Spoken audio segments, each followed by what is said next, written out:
يا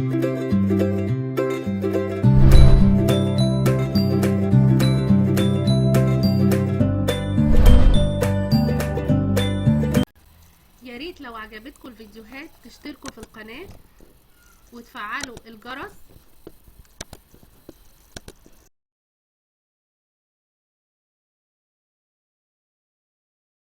السلام عليكم على احلى مشاهدين في الدنيا، وحشتوني جدا جدا. والنهارده في احلى وصفة مع منى.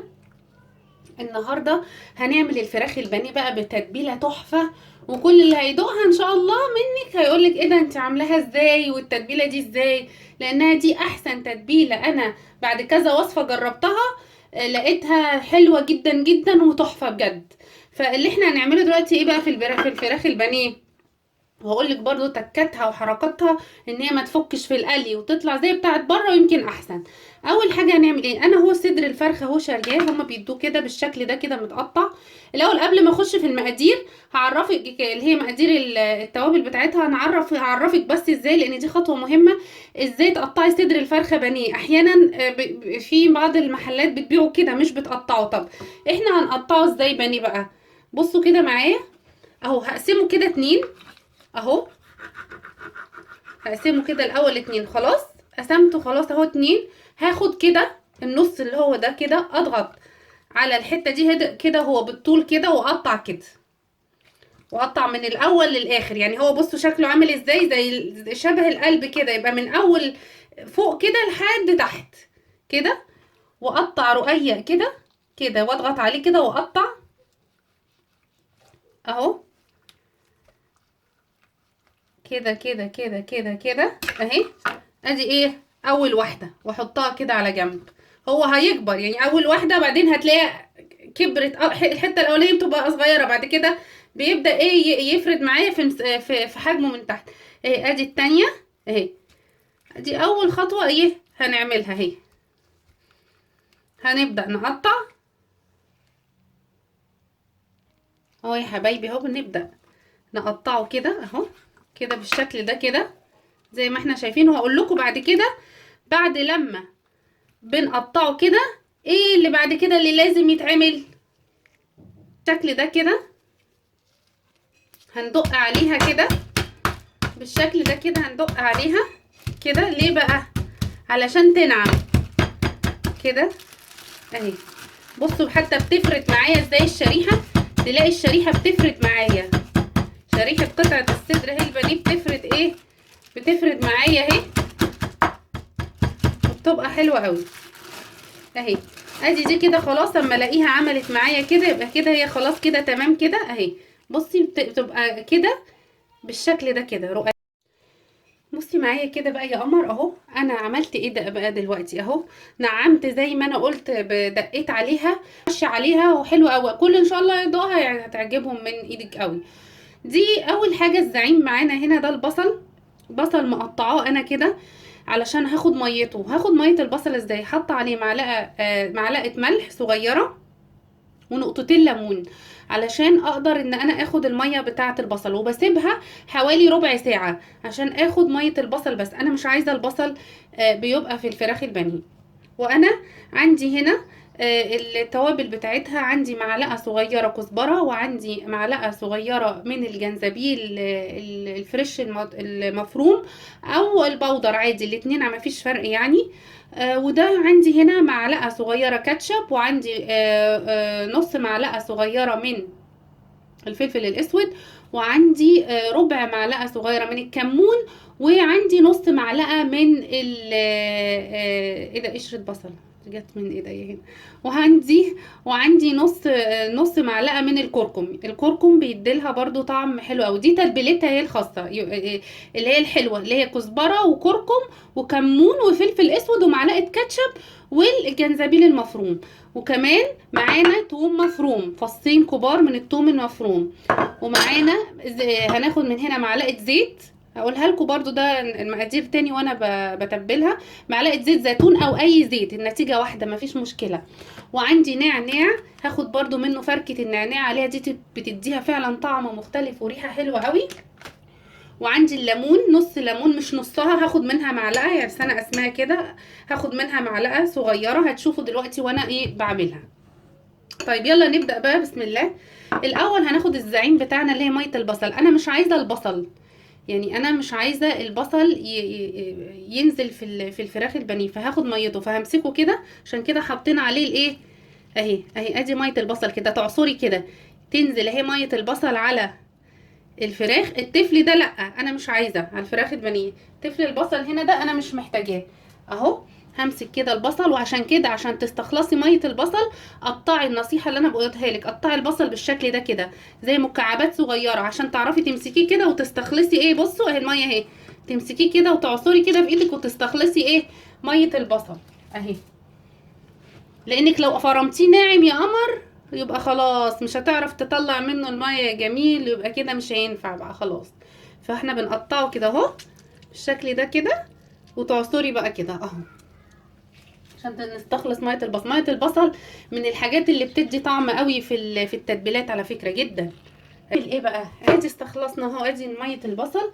ننزل بالثوم بعد كده، بعد ميه البصل ما استخلصناها ننزل بالثوم، فصين الثوم اهم المفرومين.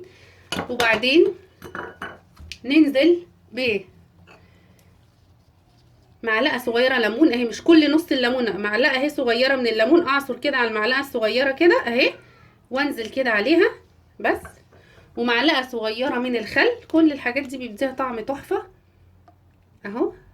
معلقه اهي صغيره من الخل بس، وسع كده الخل على جنب. ونعمل ايه تاني، ومن الزيت معلقه كبيره من الزيت، يعني دول حوالي كده معلقه كبيره من الزيت، اي زيت زيتون او اي زيت عادي. وبعدين ننزل بقى بتوابلنا، الجنزبيل المطحون او المفروم، الكزبره، وادي الكركم، وادي الفلفل الاسود، وادي معلقه الكاتشب، انزل بيهم كده اهو. وطبعا ما ننساش الملح بتاعنا اهو. الملح عباره عن معلقه صغيره، خلي بالك ما تكتريش فيها الملح، لان هي يعني دي صدور فراخ مش فرخه كامله. معلقه صغيره ممسوحه، وكمان محطوط عليها ليمون وخل، فما نكترش الايه، الملح. وبعدين نبدا نتبلها كده مع بعض، بسم الله. اللي هي الطعم اللي بيديله طعم حلو اللي هو النعناع، شويه كده نعناع بسيطه خالص، حوالي يعني كانها زي ورقه فركه كده نعناع بسيطه حفنه بس، النعناع الناشف وبس.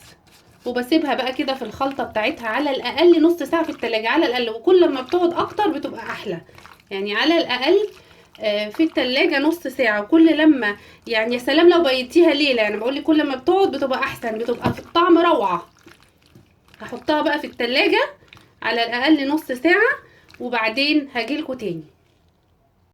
حبايب قلب منى، انا طلعت اهي الفراخ بعد لما سبتها في التلاجة حوالي ساعة، ده اقل حاجة. والاحسن ان انت تبيتيها عشان لو عايزة الطعم يبقى اكتر. ولو مستعجلة قوي على الاقل خالص خالص نص ساعة في التتبيلة دي. هنعمل ايه دلوقتي اللي احنا ايه بنقليها بيها؟ اول حاجة عندي هنا بيضتين، ادي بيضة هكسرها هنا اهو في الطبق ده، ادي بيضة، ادي واحد اهي بسم الله، وادي التانية هنا اهي. وبعدين هنعمل ايه بقى دلوقتي، كسرت اهو البيضتين في الطبق، وهحط عليهم شوية ملح، شوية ملح كده بسيطة، رشة ملح كده بسيطة. وهرش عليهم برضو رشة بسيطة كده من الفلفل الاسود اهو، رشة كده بسيطة فلفل اسود. وهحط عليهم حوالي 3 معالق من اللبن، 3 معالق من اللبن او الحليب. وهبدأ كده اربهم مع بعض اهو كده كده. ادي دي ايه، دي اول اللي هي ايه هتتغلف بيها، هتتحط فيها الاول الفرخه قبل ايه، هنغلفها باول دي السائل دي قبل ما نحطها في البقسماط اهي. شويه دقيق كده، شويه دقيق كده بس، يبقى الدقيق اكتر من البقسماط. وهحط عليهم البقسماط، يعني دول حوالي كده كوبايه من الدقيق اللي هي 150 جرام. وهحط عليهم شويه من البقسماط، حوالي ايه 3 معالق كبار، ادي كده معلقه، انا بالمعيار بتحسي 2 3، وعليهم 3 معالق كبار ايه من البقسماط. وبنحط عليهم قبل ما نقلبهم مع بعض رشة برضو ملح، شوية ملح كده رشة، وشوية بابريكا. البابريكا الحمرا دي بتخلي الطعم برضو يبقى حلو قوي اهي. شوية بابريكا حمرا، وبتخلي برضو شكلها من بره بيبقى فيها كده زي نقط كده محمرة كده، بتدي برضو لون حلو. وبرضو بحط شوية شوية كاري اهو، شوية كاري كده صغيرين اهو، برضو بيعزز اللون وبيعزز الطعم اهي. ونبدأ كده نخلطهم مع بعض كده اهي اهي كده. وهبدأ بقى اعمل ايه، اجيب الفراخ اهي اللي احنا تبلناها بالتتبيله بتاعتنا التحفه دي اهي، واغطسها كده واكسيها كده كلها من البيض مع اللبن، وابدا احطها هنا واضغط عليها كده. والخطوه بقى المهمه ان انا لما اجي اقليها في الزيت، علشان الكفر بتاعها ده او الطبقه اللي انا عاملاها دي ما تروحش منها وتقع في قلب الطاسه وتتحرق، وما تبقاش كده فراخ بانيه كده متغلفه. لازم يا جماعه نحطها في التلاجة دي كده اهو. الطبق اتملى كده، فانا مش هحط بقى عليه الطبقات التانية بقى من الفراخ بتاعتي، لان هيلزقوا في بعض لما احطهم في التلاجة، وعشان اضمن ان هي تطلع التغليفة بتاعتها ماسكة فيها ما تقعش في الطاسة. فبفصل بين الطبقة اللي فوقيها بالكيس البلاستيك الغذائي ده، اي كيس البلاستيك الغذائي او اي كيس تلاجة، الكيس بتاع السندوتشات اللي بنعمله للعيال في المدرسة ده، اي حاجة. المهم تفصليه كده، اهو اهي. ادي كده اول طبقه. لو انت مثلا عامله كيلو الصدور اهو. ودي برضو بنستخدمها على فكره في تفريزها، انا مش بعمل الكيلو كله، انا بفرز بعمل جزء وبفرز جزء، وبتبقى عندي فراخ البانيه اهو. هوريك اهو الطبقه التانية في برصه كده زي ما هو كده في علبه التلاجة، وبفصلهم بالبلاستيك البلاستيك الغذائي، او اي كيس بلاستيك بس يكون ابيض، ان البلاستيك الالوان خطر اهو، خطر على الصحة مش كويس اهو. خلاص اهي الطبقة التانية اهي كده، بصوا ازاي اهي. ونعمل برضو التانية كده جنبها.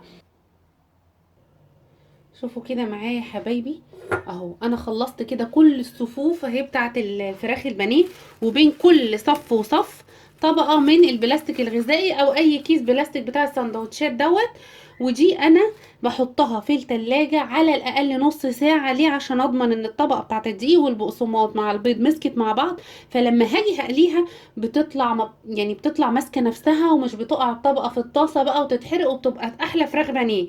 دي حاجة. الحاجة التانية، انا ما بعملش الكيلو كله، يعني انا ما بعملش الكيلو كله، عايزه هفرزها هي زي ما هي كده بطبقات البلاستيكات الفواصل اللي بينها، بشيلها كده واحطها في علبة تلاجة. بس بعد لما الاول اكون حطيتها في التلاجة، يعني اول حاجة للتفريز هحطها في التلاجة حوالي نص ساعة، علشان الطبقة تمسك نفسها على الاقل نص ساعة. وبعدين هبدأ احطها في علبة تلاجة بالطبقات اللي عليها، او من الاول انت بتقسمي، ممكن تحطي من الاول في قلب علبة التلاجة، بس لازم الطبقات دي. وتحطي علبة التلاجة في التلاجة شوية تمسك نفسها، وبعدين على الفريزر على طول، يبقى تحفة. وفي رمضان بتسعفك في اي حاجة تطلعيها، وبتبقى حلوة جدا. هنشوف كده بعد ما اتكلمنا عن طريقة تفريزها. هنروح بقى نقليها في زيت، ولكن يكون زيت غزير، ويكون سخن وغزير. شوفوا معايا اهي كده يا جميل اهي، طلعتها من التلاجة بعد لما سبتها حوالي ساعة، ولو مستعجلة مش اقل من نص ساعة، علشان الطبقة قلت لكم اللي هي الدقيق والبقسماط يمسكوا ببعض وما يفكوش في الصينية. دلوقتي انا جبت اهوت طاسة، وهبدأ ان انا اقلي فيها الفراخ. حطيت فيها زيت يكون غزير شوية، وهبدأ اقلي فيها الفراخ. الاول هسخنه خالص، وبعدين هحط فيها الفراخ البانيه نقليها. الزيت اهو سخن اهو معايا الزيت اهو. هبدأ بقى انزل كده بالفراخ البانيه. انا قلت اوريها لكم برضو علشان تشوفوا ان احنا ازاي لما بنحطها في التلاجة لا بتفصل مني الطبقة بتاعتها الخارجية ولا حاجة. اهي في قلب الطاسة كده ابدأ اقليها اهي. اهي شايفين اهي، ولا فكت ولا حاجة اهي. وبتستني شوية كده لما تحسي ان هي من تحت كده ايه زي يعني قرمشت شوية كده، يبقى بتقلبيها. ما تقلبهاش الا لما من تحت كده بالشوك كده بتحسي ان هي ايه بدأت ايه تقرمش شوية، تمسك في بعضها، تمسك نفسها يعني، بس ان هي بتقرمش شوية. وبعدين نقلبها على الناحية التانية